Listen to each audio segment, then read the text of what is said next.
캐피탈사의 중고차 대출 관련 민원이 꾸준하게 증가하고 있습니다. 지난 2014년에는 금감원에 접수된 관련 민원 건수가 한 해 동안 20여 건에 불과했는데요. 작년엔 100건을 훌쩍 넘어섰고 올해도 상반기에만 50건에 육박했습니다.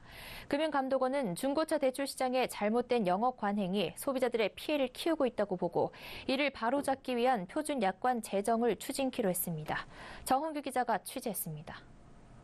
올해 초 중고 냉동탑차를 사려던 김모 씨는 한 중고차 딜러를 통해 캐피탈 회사에 차량 구입을 위한 대출을 신청했습니다.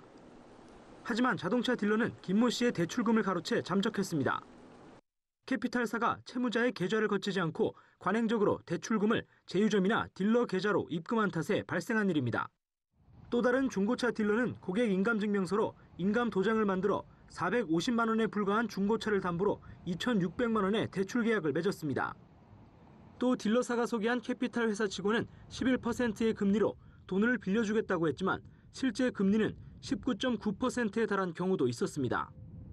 대출을 받아 중고차를 사려다가 돈을 떼이거나 약탈에 가까운 계약을 맺는 등 피해 사례가 잇따르고 있습니다.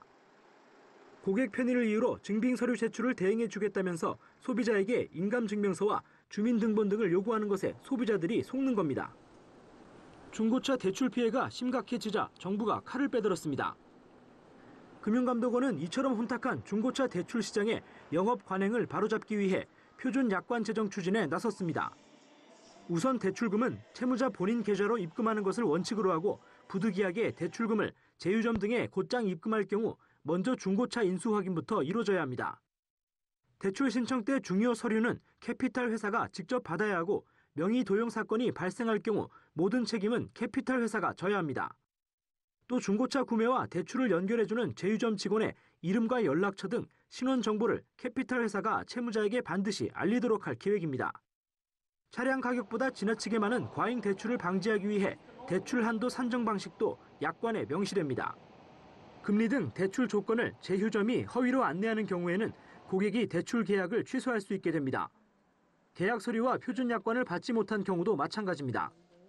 표준 약관은 이르면 오는 10월에 만들어져 내년 2월 1일부터 시행될 예정입니다. 중고차 매매 시장을 둘러싼 대출 피해가 약관 제정으로 크게 감소할 것으로 전망됩니다. 서울경제TV 정훈규입니다.